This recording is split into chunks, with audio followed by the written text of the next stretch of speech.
नमस्कार दोस्तों, आप सबका मेरे चैनल में स्वागत है। आज है 11। आज कोई ऐसी वैसी 11 नहीं है, आज है पापा कुश एकादशी। पापा कुश एकादशी का व्रत भगवान विष्णु को समर्पित है। यह हर साल अश्विनी मास के शुक्ल पक्ष की एकादशी तिथि को मनाया जाता है। जैसे कि नाम से ही स्पष्ट है, यह एकादशी पापों पर अंकुश लगाने वाली मानी जाती है। पापा एकादशी का महत्व। इस एकादशी को बहुत ही शुभ और महत्वपूर्ण माना जाता है।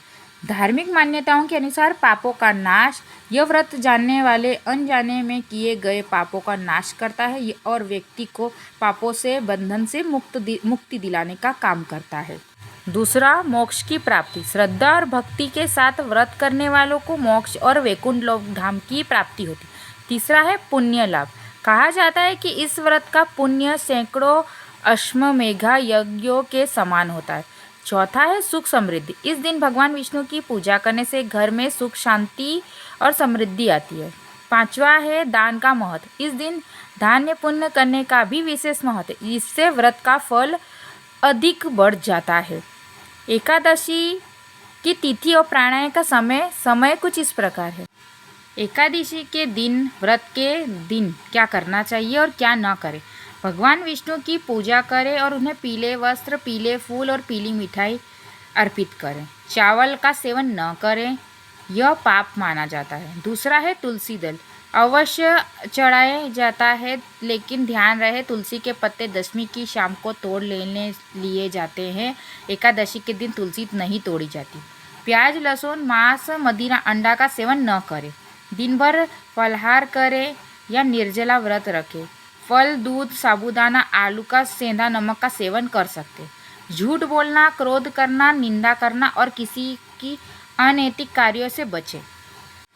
ओम नमो भगवते वासुदेवाय मंत्र का अधिक से अधिक जाप करें और विष्णु सहस्त्र नाम का पाठ करें। ब्रह्मचर्य का पालन करें। रात्रि में जागरण करें, यानी रात को जागना और भजन करना का ध्यान करें। और मूंग, मसूर, जौ, चना, उड़द जैसे अनाजों का सेवन न करें। दान पुण्य करें, दक्षिणा दान करें, शुभ माना जाता है। दशमी के दिन सात्विक भोजन में दशमी के दिन केवल एक बार सात्विक भोजन करें, चावल का त्याग करें और सूर्योदय के बाद ही चावल तमासिक भोजन का त्याग करें। तीसरा, द्वादशी के दिन एकादशी व्रत का समापन और द्वादशी तिथि का प्राणायाम करके ही होता है। बिना प्राणायाम के व्रत अधूरा माना जाता है। द्वादशी के दिन एकादशी का समापन द्वादशी तिथि को प्राणायाम करके ही होता है। बिना प्राणायाम के व्रत अधूरा माना जाता है। क्यों? पहला, प्राणायाम के समय व्रत का प्राणायाम द्वादशी तिथि के शुभ मुहूर्त के भीतर ही करें। उदाहरण के लिए जैसे 2025 में 4 अक्टूबर को सुबह 6:30 बजे से 8:30 बजे तक है। दूसरा, ब्राह्मणों को भोजन कराएं। प्राणायाम करने से पहले ब्राह्मण को या गरीब को अन्नदान जरूर करें। तीसरा, प्राणायाम शुभ मुहूर्त में सात्विक भोजन जैसे चावल, अनाज ग्रहण करके व्रत का समापन करें। चौथा है नियम के द्वादशी तिथि को समाप्त होने से पहले पारायण करना चाहिए। द्वादशी समाप्त होने के बाद प्राणायाम करने से व्रत का फल नष्ट हो जाता है। इन नियमों का निष्ठापूर्वक पालन करने से ही पापा अंकुश एकादशी का पूर्ण फल प्राप्त होता है। पापा अंकुशा एकादशी की पूजा विधि। इस दिन भगवान विष्णु और माता लक्ष्मी की पूजा अर्चना की जाती है। संकल्प। पहला संकल्प में एकादशी के दिन सुबह जल्दी उठकर स्नान करें।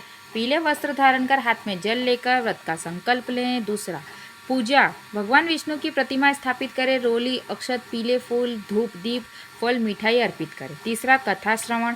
व्रत का कथा का पाठ श्रवण अवश्य करें। चौथा, जागरण। संभव हो तो रात को भगवान विष्णु का भजन कीर्तन जरूर करें। पांचवा, दान। अपनी क्षमता अनुसार अन्न, वस्त्र, अन्य चीज़ों का दान करें। छठा है प्राणायाम। अगले दिन द्वादशी के शुभ मुहूर्त में व्रत का प्राणायाम जरूर करें। पापा अंकुश एकादशी की व्रत कथा। यह व्रत कथा पद्म पुराण के से ली गई है और धर्मराज युधिष्ठिर को भगवान कृष्ण के द्वारा सुनाई गई है। प्राचीन काल में विंध्याचल पर्वत पर क्रोध नामक एक अत्यंत क्रूर बहेलिया यानी शिकारी रहता था। उसका सारा जीवन हिंसा, चोरी, झूठ, अनेक पाप कर्मों में बीता। उनके कोई भी पुण्य काम नहीं किया। जब वो बूढ़ा हुआ तो उसकी अपनी आसान मृत्यु का भय सताने लगा। उसे डर था कि भयानक पाप कर्मों का कारण यमराज उसे नरक में कठोर यातना न दे।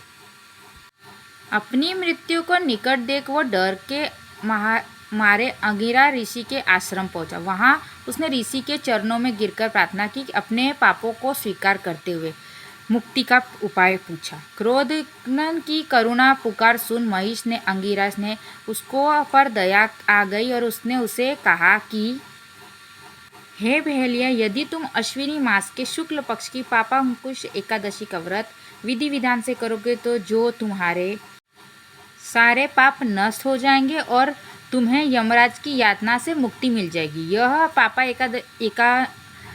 एकादशी अंकुश लगाने वाली है। ऋषि के वचनों पर विश्वास कर क्रोधन ने उसी दिन से नियम पूर्वक पापा अंकुश एकादशी का व्रत किया।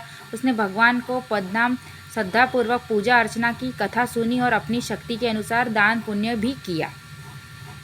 व्रत के प्रभाव से बहेलिया के समस्त पाप कट गए। जब उसकी मृत्यु हुई तो उसे यमराज के युद्ध के बजाय भगवान विष्णु के दूत वहां आए। वे क्रोधन को एक स्वर्ण रथ में बिठाकर वैकुंठ ले गए। इस प्रकार पापा अंकुश एकादशी के व्रत का एक घोर पापी व्यक्ति को भी मोक्ष प्रदान किया। इसीलिए यह माना जाता है कि जो भी व्यक्ति सच्चे मन से इस व्रत का प्राणायाम करता है और व्रत करता है उसके पापों से मुक्ति मिलती है और वह अंत में विष्णु लोक को प्राप्त करता है। तो आपने देखा कि एक शिकारी जिसने लाखों पाप किए लेकिन उसने एक एकादशी का व्रत रखा और पूजा पाठ और नियम का पालन किया और देखते ही देखते उसके सारे पापों का नष्ट हो गए और उसे विष्णु लोक प्राप्त हुआ। वैकुंठ लोक धाम में उसे विष्णु भगवान खुद लेकर गए। तो आप सब भी कोई भी ऐसा पाप ना करें जिससे आपको मोक्ष ना मिले। इसीलिए यह कथा कैसी लगी कमेंट में लाइक करना ना भूलें।